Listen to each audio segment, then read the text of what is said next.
Tonight on Ctv3 News, Belize reports 33 cases of New World screwworm. Authorities monitor potential human impact.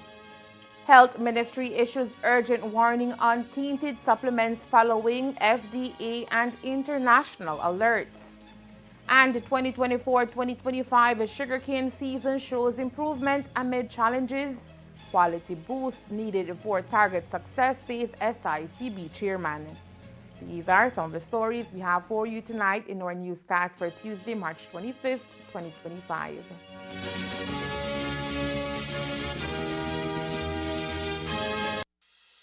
The New World screwworm poses a significant threat to livestock, pets, and humans. It can cause severe losses if not controlled quickly. Currently, it is not present in Belize. That is why early detection is crucial to prevent its spread. Let us help to keep it out. Don't bring animals from other countries illegally. If you notice maggots, larvae, or worms in unusual wounds, report them immediately. Call Baja at 824-4872 or text 670-7003. Together we can work to keep our country safe from the New World screwworm and save animals. This message was brought to you by Baja, OIRSA, AICA, USDA, and the Ministry of Agriculture, Food Security, and Enterprise.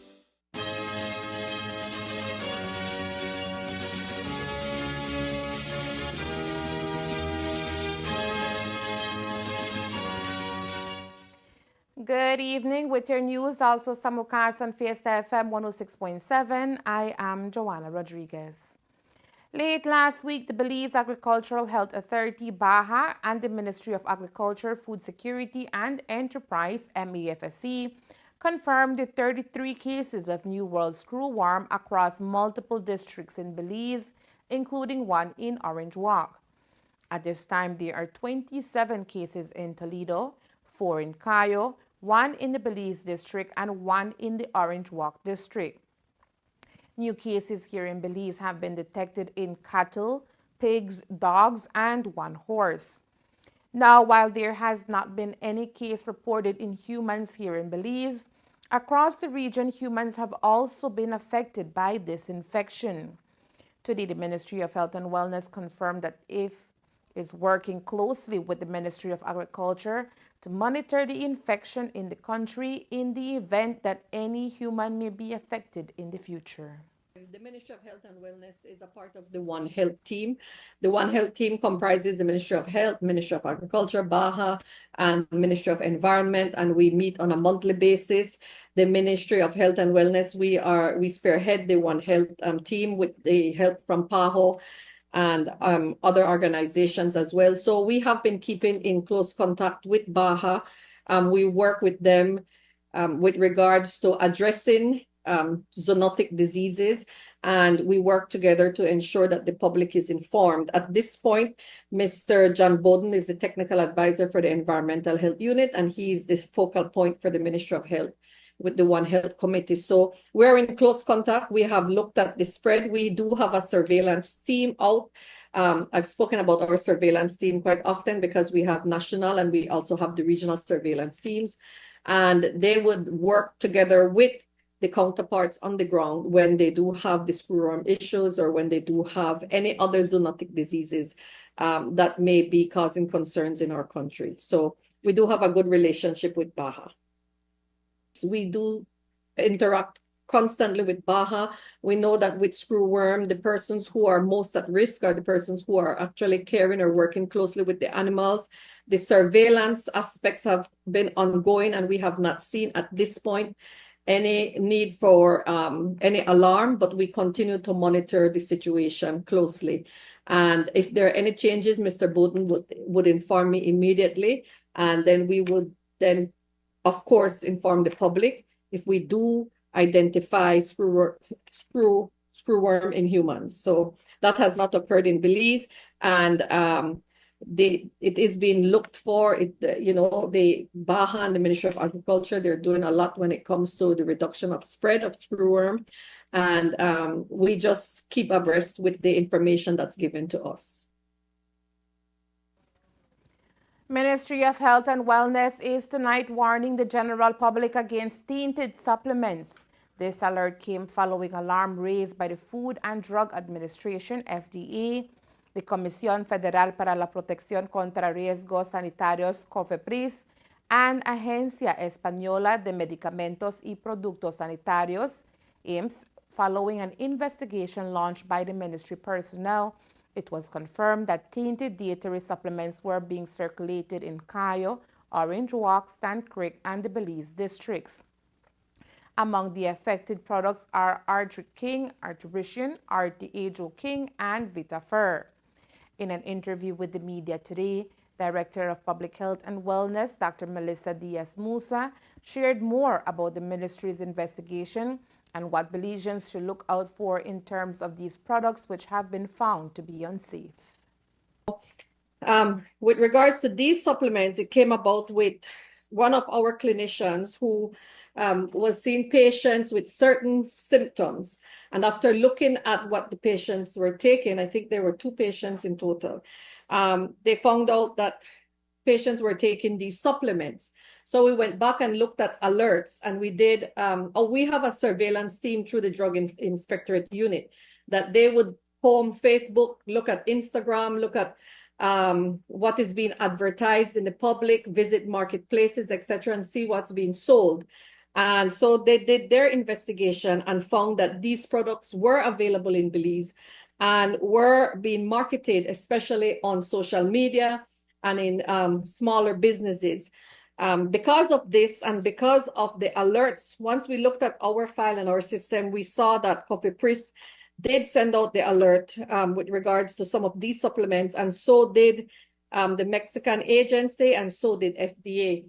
So we knew then that we needed to do a press release and we needed to warn the public with regards to taking these supplements. The ministry is strongly advising consumers against the consumption of any of these supplements which have been flagged by medical personnel. So the Arctic King, there are about 4 of them, Artribion, Ajo King, and Vitafer L. These supplements were marketed, the first 3 were marketed as supplements that will help with arthritis and aches and pains, just a general, almost like a multivitamin or supplements that help the body's functions. And the Vitafer was like marketed as a supplement that helps to lift mood and to give you energy and to just something that would help you with your day-to-day living. So these weren't really marketed for weightlifting or anything of the sort. And the ingredients that these supplements have listed, of course, does not have that it has a tainted, that it's tainted with another medication. And this other medication, you need a prescription in order to utilize the ingredient that's not listed here. So for example, Arctic King has listed supplements like glucosamine, vitamin C, omega-3, but it doesn't have that it has an additional ingredient that can cause signs and symptoms.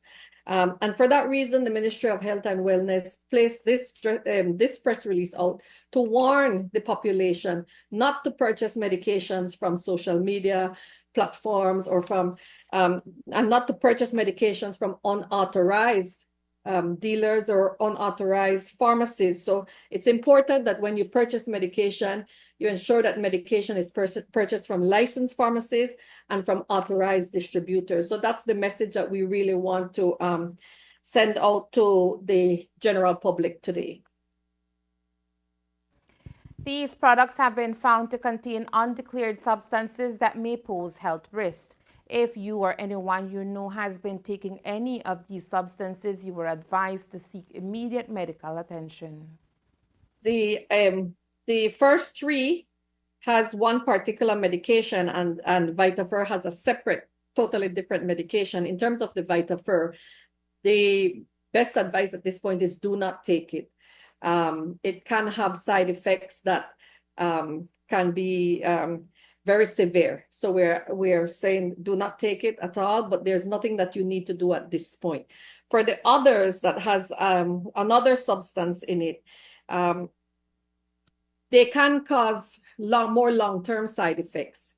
And so we would advise, of course, do not stop taking it, and report where you've gotten it from. Try to work with the Ministry of Health for us to remove all from the shelves and from vendors throughout the country.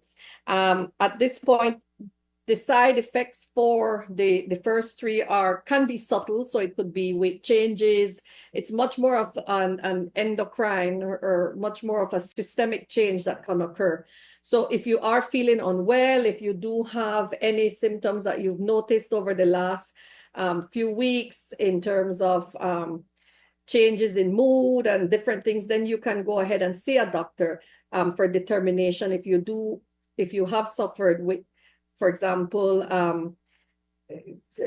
especially in the first three, the medication that's in it can cause what we call Cushingoid syndrome. So it's just a much more systematic problem. So I can't say, okay, there's one specific side effect from this drug.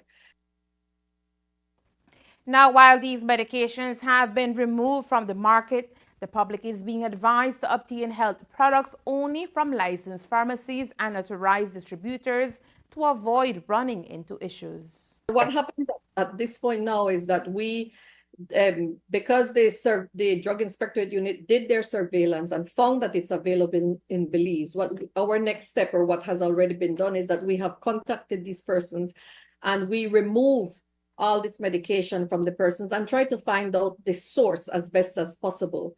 So usually the investigation would include doing interviews to the persons who got these medications. Many times the vendors themselves are uncertain of how these medications entered the country or where they got it from. And many times it's smaller amounts that are being sold in the marketplaces, etc. So it's to educate the public, educate the vendors, and ensure that we do our investigation to determine where these products and these falsified products and substandard products are entering the country, and try to work with customs and with other partners to stop the entry of falsified products and substandard products into our country. Could charges or fines be levied against individuals marketing and pushing these products? That's right. The Ministry of Health, we do have the food and drug regulations that cover us, and that there are fines they're minimal fines, but there are fines that we've used before when we have found persons with falsified products in country. What's the Anyone who has encountered these or other questionable health products is encouraged to report them to the Ministry of Health and Wellness at 880-2363. The 2024-2025 sugarcane crop season is about halfway through its cycle of production, and to date the industry has milled over 300 metric tons of sugarcane. That is a marked reduction from other years. However, it represents a significant improvement from a few weeks ago when the mill had to halt production for close to 2 weeks. The stoppage, as we reported, was necessary to allow fields in both the Orange Walk and Corozal districts to recover from heavy rains, which had been affecting the country since the start of the year. Bad weather conditions made for extremely bad cane quality being delivered to the mill. Since resuming, Chairman of the Sugar Industry Control Board, Marcos Osorio, says the industry has been reporting significantly improved quality. However, it still remains far from where the industry wants to be in terms of deliveries and cane quality. When we made the stop in, which was February 19, at that time, the purity was at 77, the overall. So from 77 to 79, we have improved 2 points. Then in terms of TCTS, at the stop or the suspension of the harvesting, our TCTS was over 14. Presently, we are at 13.34 overall. And I think it is important to mention that the TCTS for yesterday's milling stood at 12.72, which, yes, there is an improvement, but the improvement is not the what we would have expected. That maybe we would have been at around 11 TCTS at this time.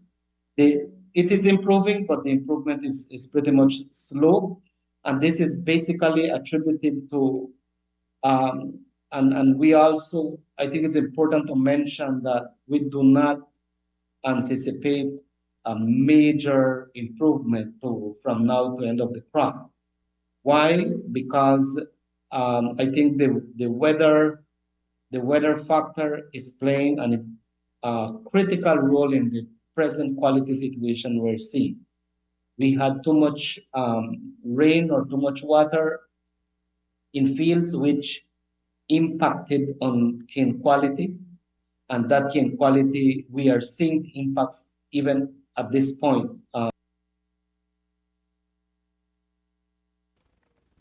At this time, Osorio says the mill is ready to undertake 7,000 tons of cane per day. However, the fields are simply not ready to make such deliveries to meet the current grinding rate.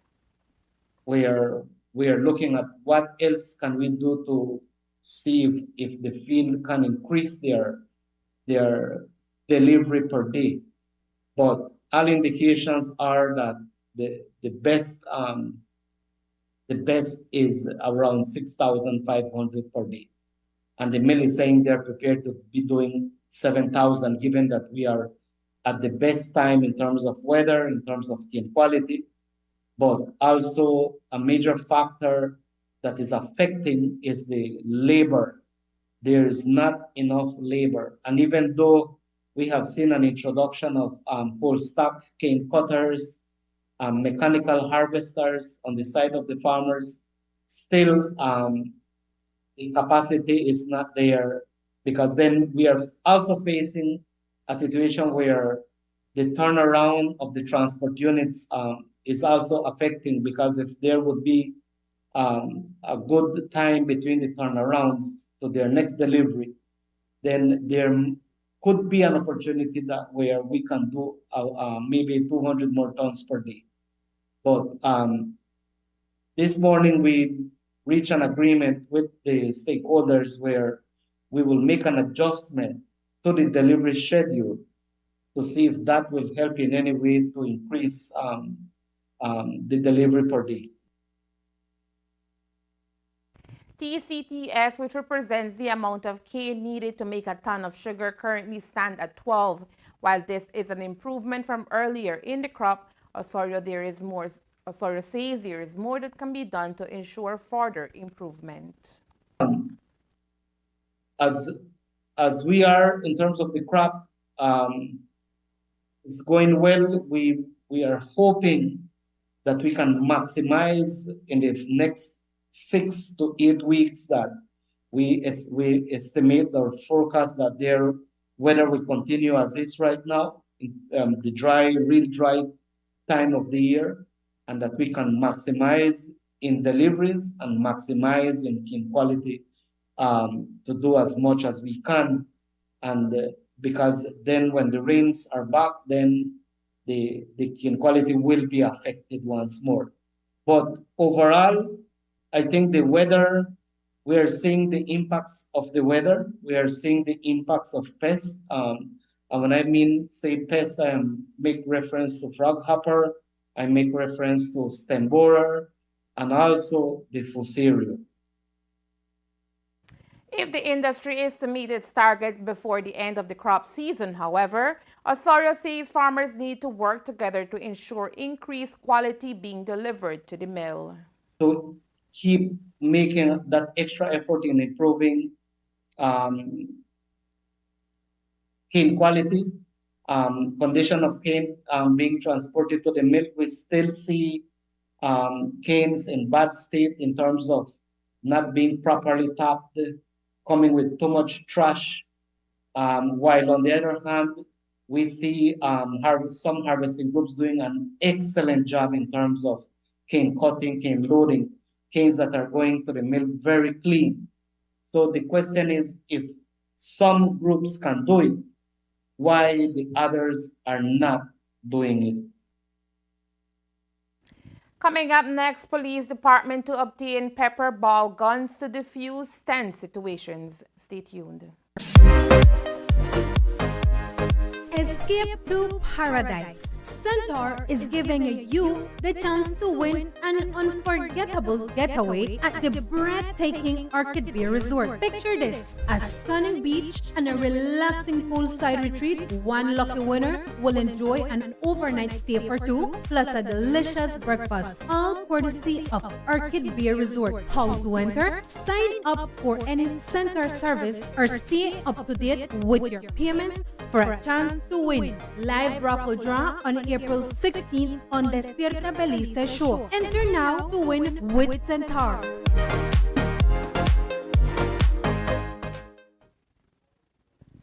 The recent announcement by the United States government to cancel visas for public officials and their families engaging with Cuban medical professionals has ignited a firestorm of criticism and concern throughout the Caribbean and beyond. The U.S. has characterized these collaborations with Cuban doctors and medical brigades as forced labor, a claim that many leaders in the region have strongly opposed. Dr. Assad Shoman, historian and Belize's agent to the International Court of Justice, ICJ, weighed in on the contentious issue during a public address yesterday. With many Caribbean leaders now confronted with a hard choice between complying with U.S. demands or upholding their commitments to the Cuban medical community, Shoman challenged fellow policymakers to prioritize evidence-based analysis over emotional responses. And now we are directly challenged by the same perpetrator of genocide and ethnic cleansing. We are told, send home the Cuban doctors and nurses, or your ministers and officials will lose their U.S. visa. Some leaders of the Caribbean have made public pronouncements like Prime Minister Mia Mottley of Barbados. If we cannot reach a sensible agreement on this matter, then if the cost of it is the loss of my visa to the U.S., then so be it. Principles only mean something when it is inconvenient to stand by them. Will our leaders take the same stand? Should they? These are crucial issues, and there will be many others that our policymakers will have to take decisions on. In doing so, they will serve us better if they base their decisions not on emotions, but on evidence-based analysis, which an institute like Belpre can supply. With the switch of the sugar industry from within the Ministry of Agriculture, Food Security and Enterprise to the Office of the Prime Minister, Chairman of the Sugar Industry Control Board, Marcos Osorio, told us today he is looking forward to working with both Minister of State Osmond Martinez, who has been appointed by the PM to oversee the day-to-day of the industry, as well as the Prime Minister himself, to ensure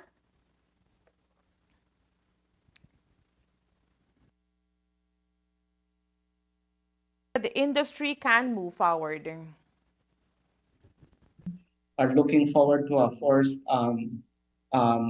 reach from a first contact by Minister of State and hopefully even Prime Minister to start engaging our new relationship under the Office of the Prime Minister.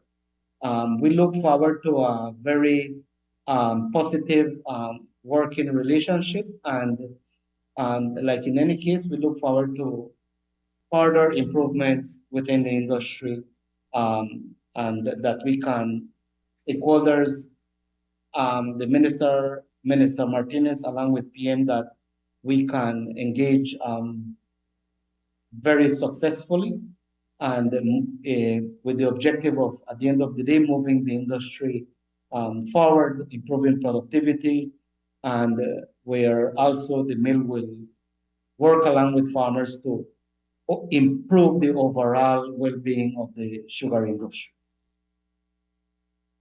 Chairman of the Sugar Industry Control Board, SICB, Marcus Osorio, today also confirmed that the sugar industry was today presented with the full report of the Commission of Inquiry, which was done late last year. With that report now in the hands of the industry, Osorio says the real work now begins to chart a way forward for the betterment of the industry.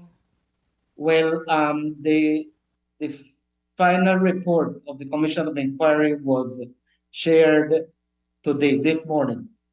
Was shared this morning on instruction from the Prime Minister.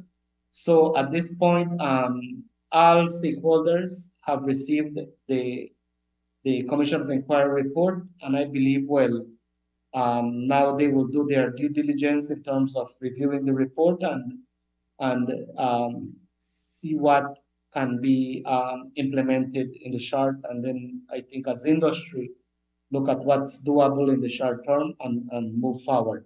I can also mention along that line, Norma, that we are presently engaged with Dr. Marcelino Avila on the instructions of our Prime Minister to start working on a strategy, which in this, a working group was established, being led by Dr. Marcelino Avila.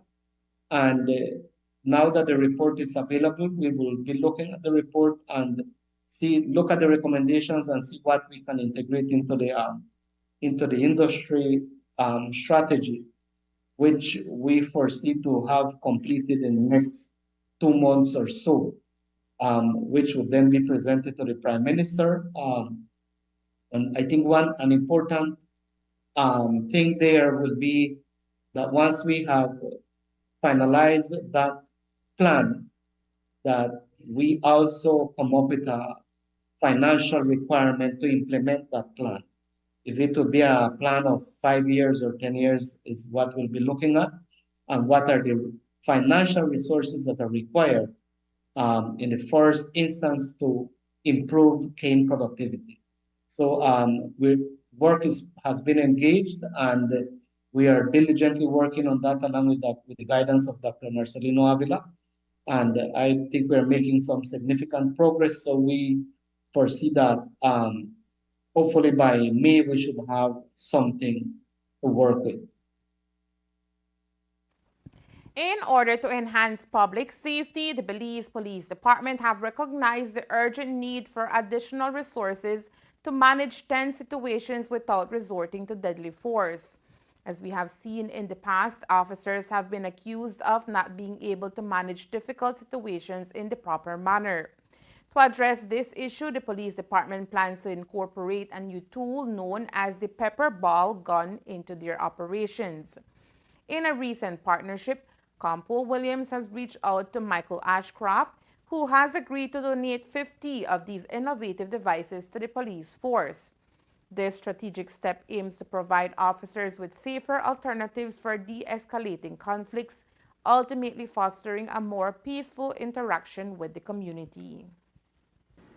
We have to give the police officers the tools that they need to be able to be more effective in responding to these type of issues. And so I'm happy to say that I had reached out to Lord Ashcroft following the independence issue with Mr. Arzu.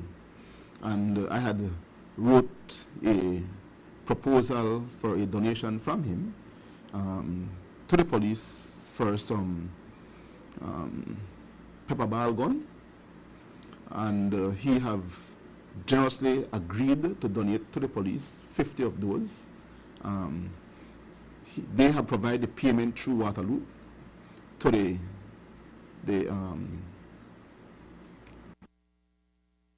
the vendor, and we're hoping to get those pepper ball guns in the next 2 to 3 weeks.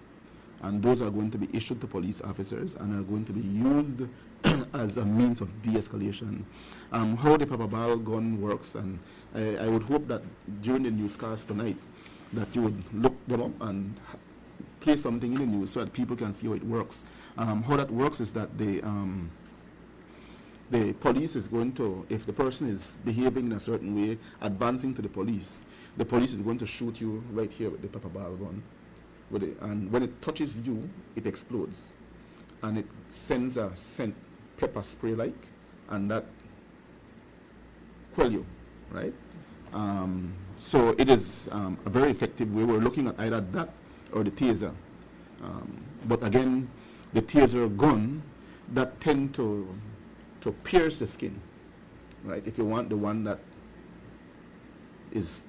stays alive, just squeeze the trigger and it sends a shock. That have to pierce the skin. Mm-hmm. So that to me was more. Of note is that in other countries, the integration of pepper ball technology is seen as a proactive approach to modernize policing methods and reduce the reliance on more aggressive measures. And there is more news after the break. Stay tuned. Escape to paradise.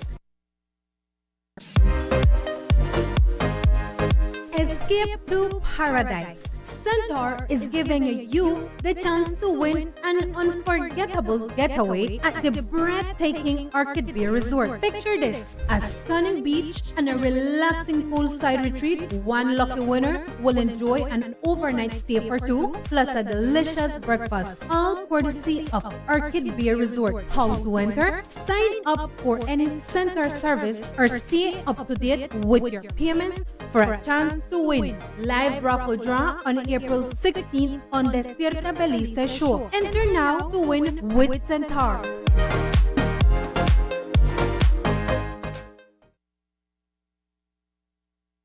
The recently appointed Food and Agriculture Organization, FAO, representative for Jamaica, the Bahamas, and Belize, Dr. Ana Laura Victoria Toso, is currently on an official visit to Belize from March 24 to March 28, 2025. As part of her mission, Dr. Tosa held a meeting with Chief Executive Officer Servro Lobaiza of the Ministry of Agriculture, Food Security and Enterprise, MAFSE, to discuss Belize's agricultural priorities and strengthen FAO's commitment to the country. During the meeting, Dr. Toasa reaffirmed FAO's continued support for Belize, particularly in the implementation of ongoing technical cooperation projects, TCPs. Belize also expressed interest in initiating discussions for new TCPs for the 2025-2027 period, with a strong emphasis on further collaboration in food security, agricultural development, and climate resilience. Key topics addressed include Belize's request for the establishment of a dedicated FAO office in the country, reflecting the deepening partnership and FAO's expanding role in Belize's agricultural sector. Other critical discussions centered on improving the procurement process from FAO's regional office in Jamaica, which has posed challenges to project implementation timelines, and enhancing FAO's support for data management within MAFSE. Dr. Tosa, an expert in rural sociology and gender studies, brings extensive experience in agricultural and social development across Latin America, Africa, and the Caribbean. She has previously served as FAO representative in Cabo Verde and has worked with the UNDP and the World Food Program, leading initiatives that integrate smallholder farmers into value chains. Her background in research with a focus on gender and rural development further strengthens FAO's approach to inclusive and sustainable agricultural growth in Belize. Following her engagement with the MFSC, Dr. Tosa will continue her mission in Belize, participating in the United Nations Country Team UNCT strategic planning session and meeting with key stakeholders to advance FAO's collaboration in the country. Christopher Koyi sworn in as Senator and Minister of State in Finance. Christopher Koyi has officially taken the oath of office as Belize's newest senator. The swearing-in ceremony took place earlier today before Governor General Dame Froila Zalam at Belize House in Belmopan, following the recommendation of Prime Minister John Briceño. Koyi's return to the Senate marks a reaffirmation of his role within the government, as he also assumes duties as Minister of State in the Ministry of Finance. He has previously served in key financial roles under the Briceño administration, known for his work on economic reform and budgetary oversight. With this appointment, the government reinforces its commitment to financial stability and strategic economic planning, placing a seasoned financial professional back into the legislative spotlight. The swearing-in comes at a time when the government is navigating major public investment projects and fiscal policies aimed at long-term growth. Koyi is expected to contribute to these efforts from both the legislative and executive fronts. And that's the news. We invite you to join us for another newscast on Wednesday, March 26th here on Ctv3 News and Fiesta FM 106.7. Remember that to read a text version of the news, you can visit our website at ctv3belizenews.com. You can also log on to our Facebook page for current stories at facebook.com/ctv3belizenews or our YouTube channel at Ctv3 News BZ. From all of us here at Ctv3 News, thank you for watching and listening. Good night.